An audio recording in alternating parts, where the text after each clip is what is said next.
At my father's funeral, the cathedral felt heavier than grief itself. Guests whispered prayers, heads bowed in respect. But my sister-in-law Lydia wasn't mourning. She was calculating. Mid-prayer, she grabbed the microphone and announced that my brother Ethan was now the head of our $600 million company. She scanned the room, waiting for applause. That's when it happened. A dry, echoing chuckle rolled through the cathedral. It came from the coffin, not a ghost, a recording. Panic flashed across Ethan's face, and in that moment, I knew the empire he thought he inherited was never his to begin with. 10 minutes earlier, Ethan and Lydia were treating the funeral like a networking event. They weren't grieving, they were positioning. Ethan shook hands with board members, accepting congratulations for a role he hadn't earned yet. Lydia whispered about how the cathedral's stained glass would look incredible from the executive floor. I sat in the front pew, invisible. Ethan leaned over and smirked. "Don't worry, Mia, we'll find you a corner to handle the paperwork while the adults run the real show." He thought blood was a credit card with no limit. I didn't argue. I didn't cry. I just observed and waited. Ethan thought he was untouchable because he was the firstborn son. He believed the blood in his veins worked like a credit card with no spending limit. While he smirked and Lydia soaked in attention, I felt something else entirely. Calm. Not relief, not anger. A cold, clinical stillness. I looked across the aisle at Peter. Peter had been my father Adam's chief of staff for over 40 years. He wasn't flashy, he didn't network, he didn't smile for cameras. He was the spine of the company. In his hand, barely visible, was a small remote control. I gave him a single, almost imperceptible nod. That was the signal. Peter stood up quietly and walked to the back of the cathedral. The heavy oak doors closed behind him. Then, click. The deadbolt slid into place. The sound echoed far louder than it should have in the sudden silence. A projector screen descended behind the altar, meant for a memorial slideshow. Peter raised the remote and pressed play. The screen flickered. It wasn't family photos. It wasn't childhood memories. It was my father, Adam, seated at his desk, staring straight into the camera. Not warm, not gentle. He looked like a man about to fire someone. That was when the chuckle echoed through the cathedral. Ethan froze. Lydia's smile collapsed. As the congregation stared at the screen, my mind drifted somewhere else, back to where this empire was actually built. Not boardrooms, not galas, not ribbon cuttings. It lived in freezing rail yards at 3 a.m, in distribution centers outside Detroit, ankle deep in slush, negotiating with union leaders so shipments wouldn't stall. While Ethan networked in Monaco and Lydia curated appearances, I was fixing problems no one else even noticed yet. For 10 years, I was the ghost in the machine. I missed my best friend's wedding because medical supplies were stuck in customs in Rotterdam. I spent my 25th birthday in a server room rebooting tracking systems after a cyber attack. I didn't do it because I loved pressure. I did it because I believed competence would eventually be recognized. I convinced myself merit was currency. In our industry, a woman who speaks up is emotional. A woman who fixes things quietly is an asset. So I became the ultimate asset. I audited fuel costs. I restructured shipping routes. I eliminated $12 million in operational waste in a single year.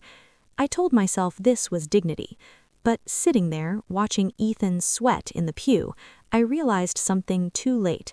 My silence wasn't strategy. It was permission. I had allowed them to erase me, to treat my work like infrastructure, something you depend on but never thank. They thought I was quiet because I was weak. They never realized I was quiet because I was keeping score. To understand why I felt no guilt watching Ethan unravel, you need to know what happened 3 days earlier. Our father had been dead for less than 4 hours. The coroner had just left the house. But Ethan and Lydia didn't go to the funeral home. They went straight to corporate headquarters.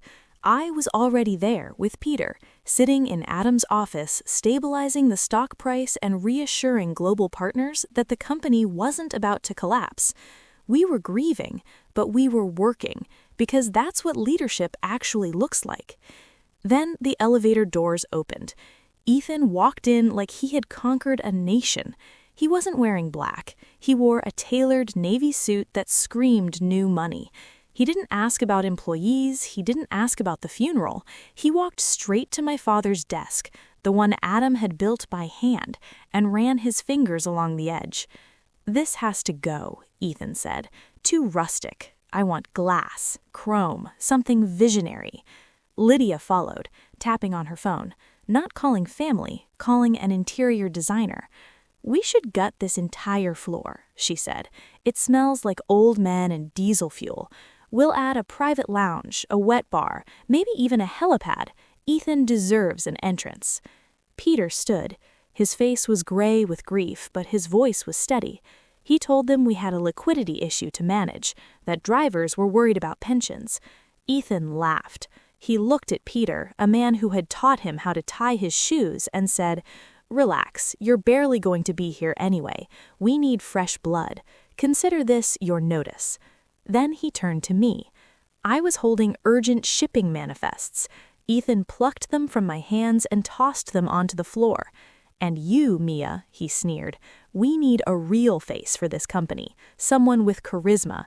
You can stay on to handle filing, coffee orders. You're good at boring things. You're basically a glorified secretary, right?" They spent the next hour discussing selling the trucking fleet to buy a villa in Tuscany because remote work is the future. They were dismantling a 50-year legacy to fund a permanent vacation. Paper kings. They thought the title was power. They didn't understand power comes from the people who trust you, and in 60 minutes they lost every ounce of it. I didn't argue. I picked up the papers from the floor. I organized them neatly.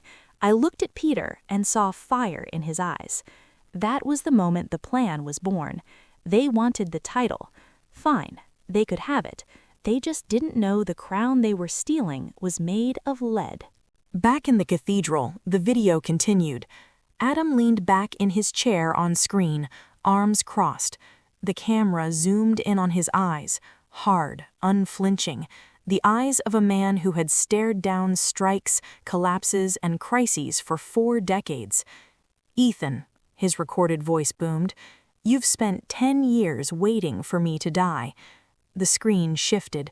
Adam's image shrank as a massive spreadsheet filled the display, rows highlighted in red. A ledger. "Let's review the portfolio," my father said calmly. "Item 1, a Miami nightclub. $2.4 million, bankrupt in 6 months. Item 2, a vintage car restoration business, $1.8 million, liquidated for scrap. Item 3, personal branding consultants, $400,000 a year. The cathedral was silent. "People said I was spoiling you," Adam continued. "They were wrong. I was testing you. Unlimited resources. One question. Would you build or would you burn?" The spreadsheet vanished. His face filled the screen again. "You failed." Then he smiled, cold, precise. "Every dollar you took came with paperwork. Loans, Ethan, not gifts.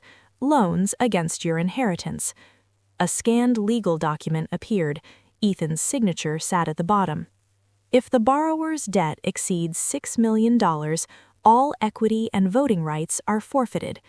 Adam paused. "Last month, your debt reached $6.2 million. The screen changed one final time. A bank transfer receipt. Sender, Mia. Amount, $6,200,000. "You didn't inherit this company," my father said quietly. "You sold it, and your sister bought it." Lydia turned to Ethan, horror replacing ambition. "Jessica," Ethan whispered, scrambling toward me. "Mia," I corrected silently. The video ended with Adam's final words. "The keys are in the safe. Fire him." And just like that, the empire changed hands. For years, I had been intimidated by Ethan and Lydia. They moved through rooms with confidence. They spoke with authority. People listened to them.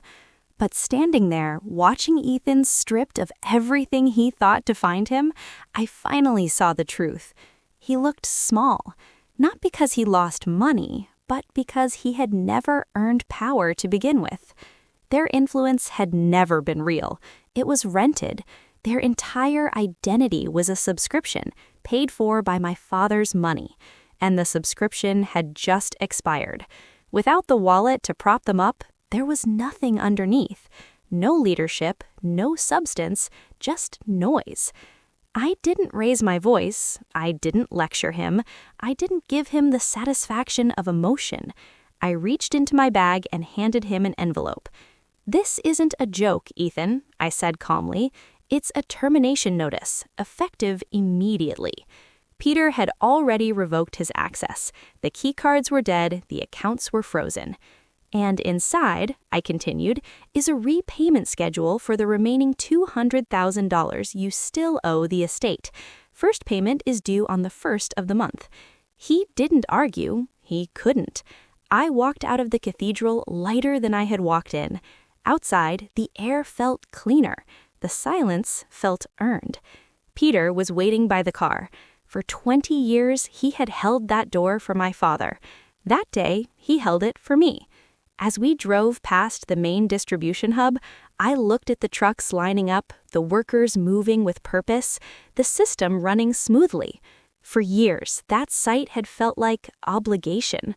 That day, it felt like ownership. I hadn't inherited this company. I had paid for it with missed holidays, sleepless nights, and quiet competence, and I had the receipt to prove it. If you believe leadership is earned, not inherited, hit like and share this story.